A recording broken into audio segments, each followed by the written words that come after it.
যত্নবান হও, তাইলে কিয়ামতের ময়দানে আল্লাহ তোমাদেরকে মুক্তি দান করবেন।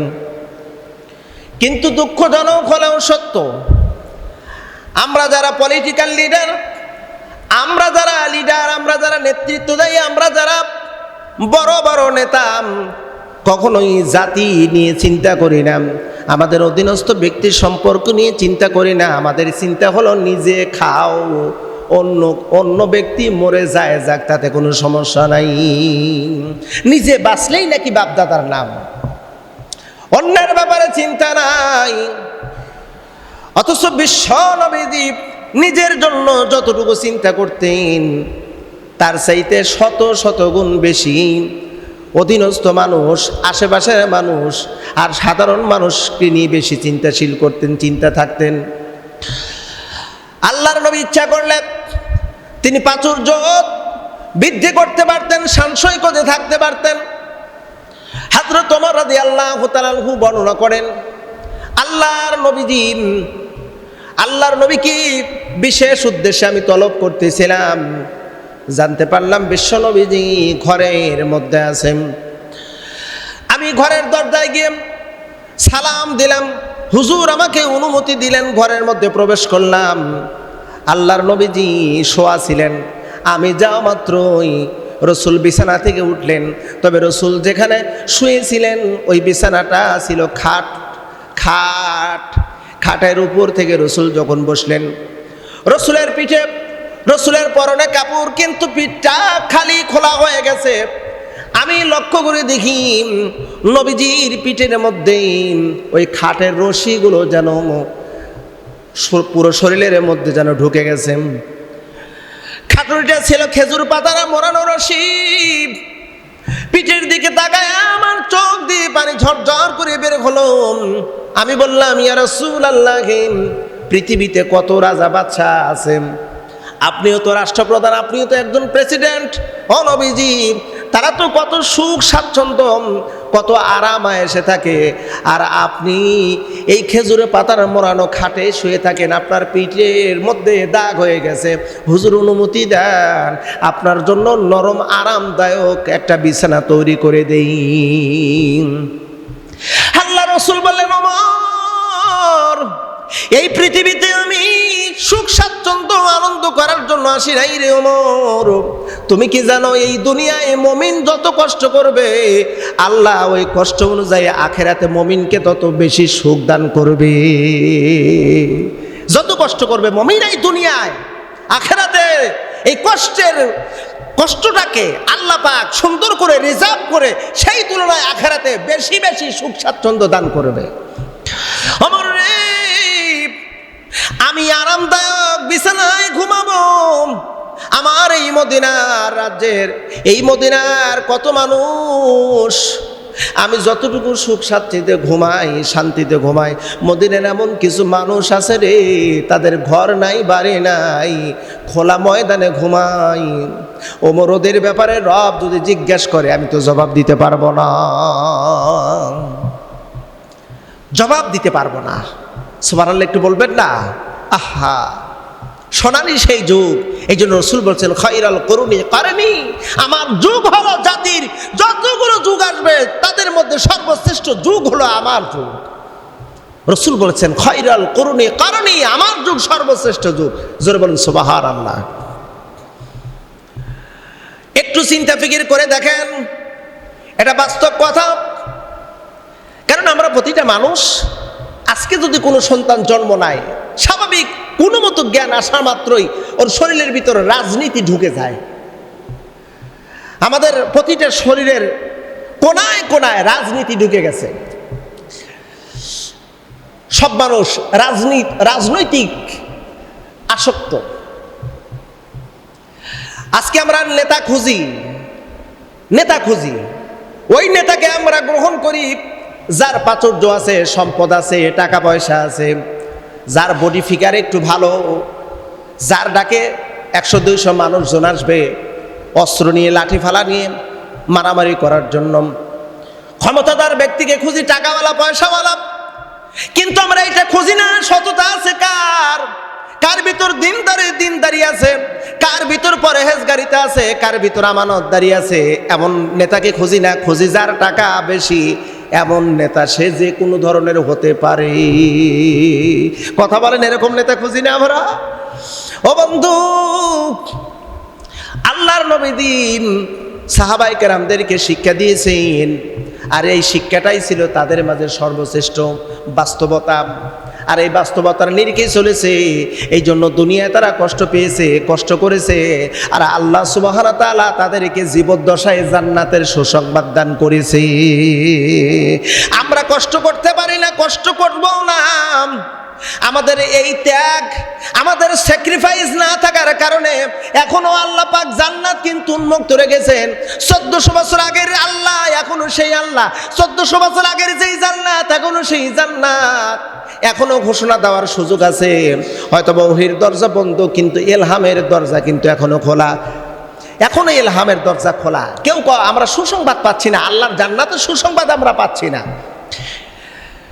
এটা হলো আমাদের চরম ব্যর্থতা, চরম ব্যর্থতা। প্রিয় বন্ধু, আল্লাহ পাক রব্বুল আলামিন সুলাইমান আলাইহিস সালামকে দিয়ে আমাদের মাঝে শিক্ষা দিয়েছেন। তিনি কিভাবে মানুষদেরকে দাওয়াত দিয়েছেন, অমুসলিমদেরকে। আসলে আমরা ছোট্ট একটা ঘটনা শুনবো।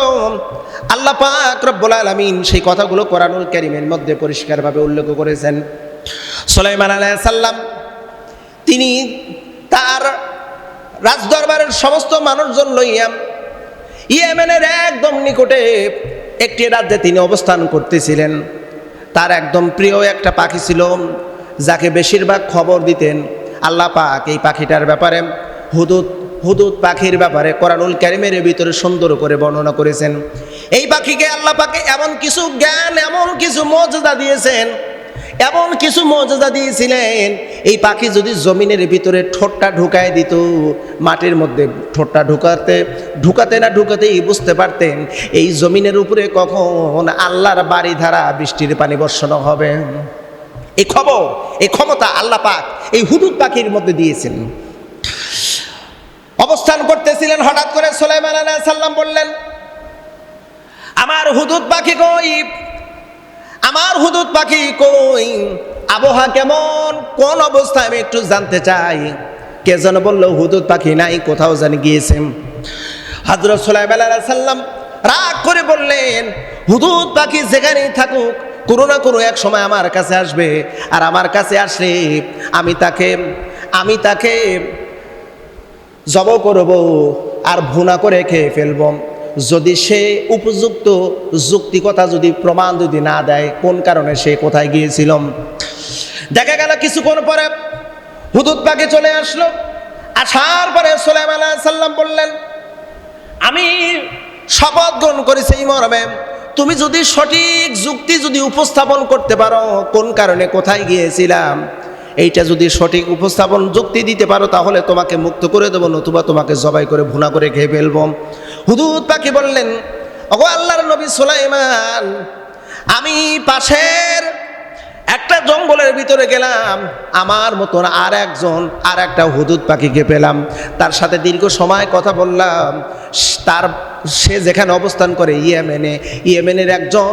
ইয়েমেনের মানুষ, তারা সূর্য পূজা করে,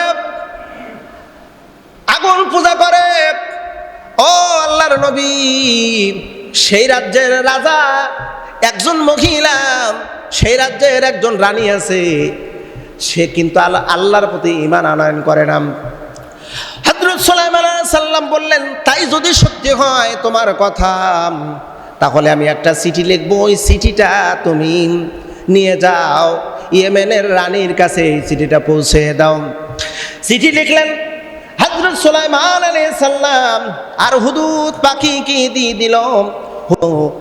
এবার চিঠিটা নিয়ে গেলেন, চিঠি নিয়ে যাবেন, যেই রাজ্যে যাবেন ইয়েমেনের রাজ্যে, আর যেই প্রাসাদের ভিতরে ঢুকবেন, এই প্রাসাদটা হলো খুব সুন্দরভাবে সিকিউরিটি করা, বাহির থেকে কোনো পাখি ঢুকতে পারবে না, এত সুকৌশলভাবে সিকিউরিটি করা হয়েছে।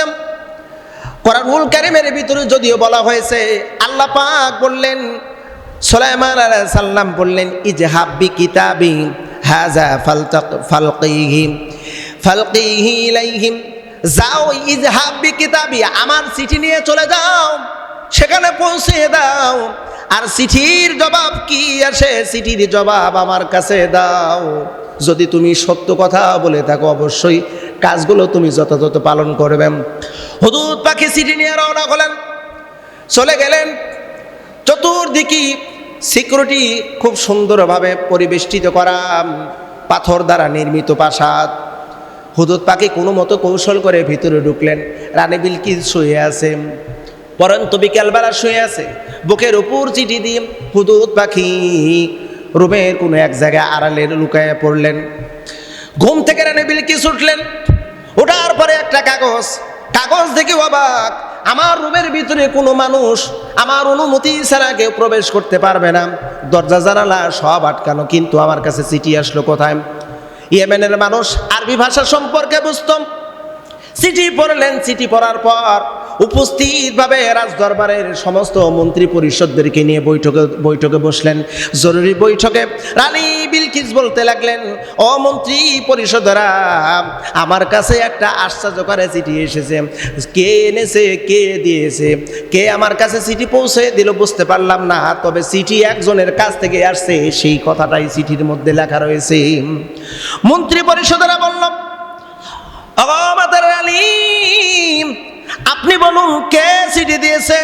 এবার রানী বিলকিস বলতে লাগলো, ইয়া আইয়ুহাল মালাউ ইন্নী উলকিয়া ইলাইয়া কিতাবুন কারীম ইন্নাহু মিন সুলাইমান ওয়া ইন্নাহু বিসমিল্লাহির রাহমানির রহিম আল্লাহ তাআলু আলাইয়া ওয়া আতুনি মুসলিমিন, আমার কাছে আত্মসমর্পণ করো। হযরত সুলাইমান আলাইহিস সালামের কাছ থেকে চিঠি এসেছে, চিঠির মধ্যে লেখা রয়েছে বিসমিল্লাহির রহমানির রহিম, আমার কাছে আত্মসমর্পণ করো। সুলাইমান চিঠি দিয়েছে। চিঠির কথাগুলো শোনার পরে মন্ত্রী পরিষদেরা বলতে লাগলো, আত্মসমর্পণ করার উদ্দেশ্য, এটার অর্থ হলো তার কাছে পুরো রাজ্য লিখে দাও, অথবা তার আনুগত্য অনুযায়ী চলাফেরা করো। সে যে দিক নির্দেশনা দেয় সেই দিক নির্দেশনা অনুযায়ী চলতে থাকো। রানী বিলকিস কথা উপস্থাপন করল। মন্ত্রী পরিষদরা বলল, রানী চিন্তা করবেন না, আমাদের কাছে অস্ত্র আছে, আমাদের কাছে সৈন্যবাহিনী আছে, আমরা সুলাইমানের সঙ্গে যুদ্ধে লিপ্ত হব, যুদ্ধ করব, ওদেরকে পরাজয় করব। কে? সুলাইমান এত বড় সাহস আমাদের রানীকে চিঠি দেয়? সাহস কত বড়! আমাদের রানীকে চিঠি দেয়, আমাদেরকে আত্মসমর্পণ করার কথা বলে।